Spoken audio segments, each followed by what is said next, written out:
বদর যুদ্ধ চলতেছে, বদর যুদ্ধ।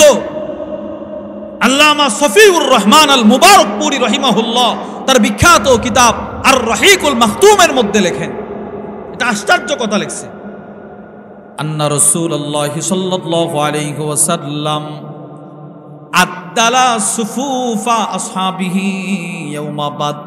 আল্লাহর রাসূল বদর যুদ্ধে আল্লাহর নবী সাহাবাদের কাতার সোজা করতেছেন, কাতার। ওয়াফি ইয়াদিহি কিদহুন, আল্লাহর নবীর হাতে একটা তীর ছিল, তীর। তীর কি ছিল? তীর, তীর, তীর। আল্লাহর রাসূল তীর দিয়ে সাহাবাদের কাতার সোজা করতেছেন। একদিক দিয়ে কাফেররা দাঁড়ায় আছে, আরেক দিক দিয়ে সাহাবায়ে কেরাম দাঁড়ায় আছেন। আল্লাহর নবী সাহাবাদের কাতার সোজা করতে গিয়ে ফামাররা বিসাওয়াত, নবীজির একজন সাহাবী ছিলেন, নাম হযরত সাওয়াত ইবনে গাজিয়া অথবা সাওয়াত। ওই সাহাবীর সামনে দিয়ে আল্লাহর রাসূল যাইতেছেন। ওয়া হুয়া মুতাকাদ্দিমুম মিনাস সফ, ওই সাহাবী পুরা কাতার থেকে একটু সামনে অগ্রসর ছিল। ফাতানা রাসূলুল্লাহ সাল্লাল্লাহু আলাইহি ওয়াসাল্লাম বাতনাহু আও ফি বাতনিহি বিল কিদ, আল্লাহর রাসূল ওই তীর দ্বারা সাহাবীর পেটে একটা আঘাত করে বলে, এই সাওয়াত ইস্তাবি, কাতার সোজা করে দাঁড়াও, যাও কাতারের ভিতরে দাও। যেই মাত্র সাহাবীকে আল্লাহর রাসূল তীর দ্বারা একটা খোঁচো দিলেন মহব্বতের, সাহাবী বলে, ইয়া রাসূলুল্লাহ আও জাতানি, আপনি আমার কষ্ট দিলেন কেন? সুবহানাল্লাহ বলেন। সাহাবী নবীরে কি বলে? আমার আপনি কষ্ট দিছেন।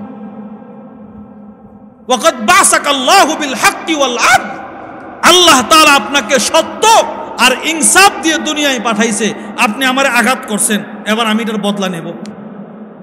সুবহানাল্লাহ বলে না? সাহাবী বলে, আমি এটার প্রতিশোধ নিব, প্রতিশোধ। এবার নবীজি বলে, কিভাবে? আমিও আপনার একটা আঘাত করব।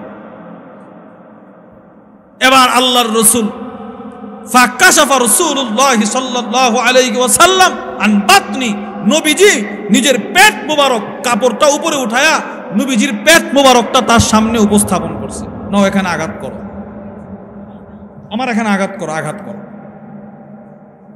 সাহাবী পিছন থেকে ফাতানাকাহু, আল্লাহর রাসূলকে জড়ায় ধরছেন। ওয়া কাব্বালা বাতনাহু, আর নবীজির পেট মোবারকে সাহাবী চুমু শুরু করছে, চুমু খাইতেছে, চুমু।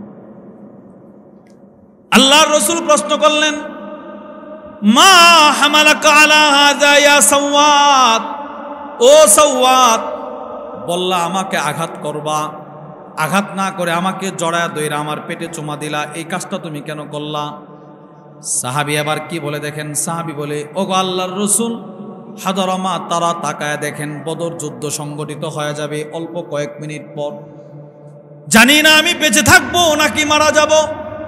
ওয়ালাকিন আরাদতু, অথবা সাহাবী বলে, আরাদতু আইয়াকুনা আখিরুল আহদি বিকা আইয়ামুসা জিলদি জিলদাক, ওগো আল্লাহর নবী, যদি আমি বদর যুদ্ধে শহীদ হয়ে যাই, হাসরের ময়দানে আমি আল্লাহকে বলবো, আল্লাহ আমার এই চামড়াটা কিন্তু সাধারণ কোনো চামড়া নয়, আমার এই চামড়ায় কিন্তু মৃত্যুর পূর্বে আপনার দোস্তের চামড়াটা স্পর্শ হয়েছে। আমার দিলের তামান,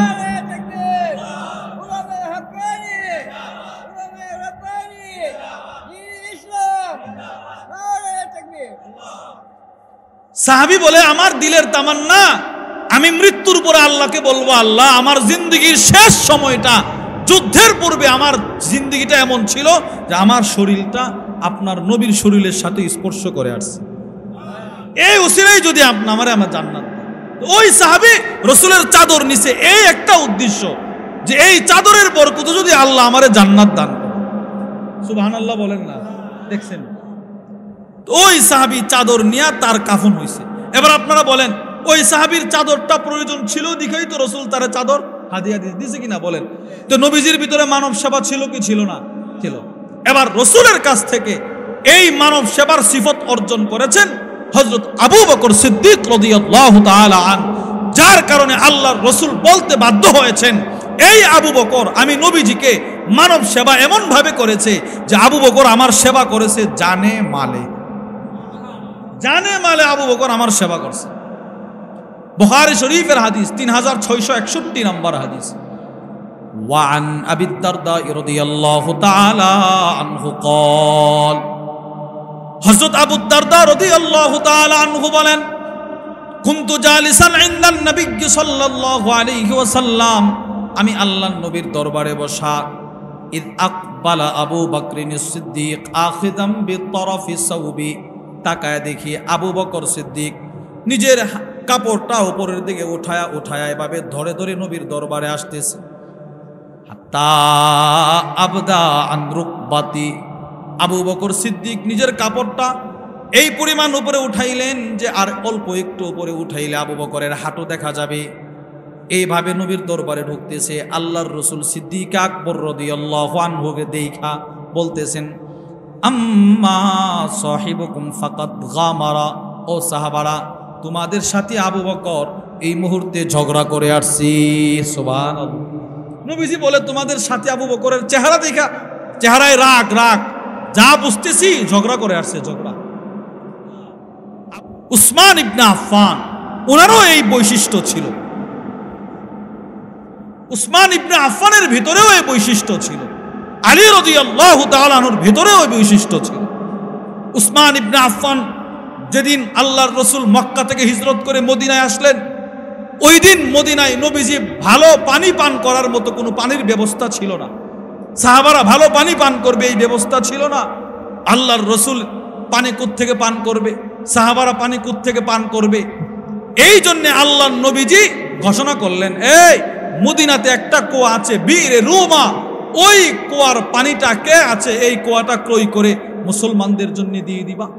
উসমান ইবনে আফফান দাঁড়ায় বলে, ইয়া রাসূলুল্লাহ, আমি এই কুয়াটা ক্রয় করে মুসলমানদের উপকারের জন্য দান করে দিলাম। এ মানব সেবা। মসজিদে নববী, প্রথম পর্যায়ে মসজিদে নববীর জায়গা ছিল খুব ছোট পরিসরে। তিরমিজি শরীফের 3703 নম্বর হাদিসের বর্ণনায় উসমান ইবনে আফফান বলে, আন্নাল মসজিদান নববিয়্যা, মসজিদে নববী দাকা বি আহলি, অনেক ছোট ছিল, সব সাহাবারা একসাথে নামাজ পড়তে পারে। আল্লাহর রসুল বললেন, মসজিদে নববীর পাশের জায়গাটা কে আসো ক্রয় করে মসজিদে নববীর জন্য করে দিবে। উসমান ইবনে আফফান দাঁড়ায় বলে, ইয়া রাসূলুল্লাহ, আমি এই জায়গাটা ক্রয় করে মসজিদের জন্য দিয়ে দেব। দিয়েও দিছেন। নবীজি বলেন, শোনো উসমান, বীরে রুমা, মুসলমানদের পানির ব্যবস্থা তুমি করে দিলে, নামাজের ব্যবস্থা তুমি করে দিলে, যাও, আমি রসুল বলে দিলাম আল্লাহ এর বদলা তোমাকে জান্নাতে অনেক বড় বড় জায়গা দান করবে, কুয়া দান করবে। সেম এই সিফত ছিল হযরত আলী রাদিয়াল্লাহু তাআলা আনহু। বুখারী শরীফের বর্ণনায় আসছে, হযরত নাজ্জাল ইবনে সাবরা রাহিমাহুল্লাহু তাআলা আনহু, উনি বলেন, হযরত আলী রাদিয়াল্লাহু তাআলা আনহু উনি কুফায় জোহরের নামাজ পড়ায়া একটা চেয়ারে বসতেন। চেয়ারে কতক্ষণ বসতেন? হাত্তা হাদরাত সালাতুল আসর, জোহর থেকে আসর পর্যন্ত একটা চেয়ারে বসে থাকতেন। কেন বসে থাকতেন? আলা হাওয়াইজিন নাস, মানুষের প্রয়োজন মিটিয়ে দেওয়ার জন্য, শুধু মানুষের প্রয়োজন মিটানোর জন্য চেয়ারে বসে থাকতেন।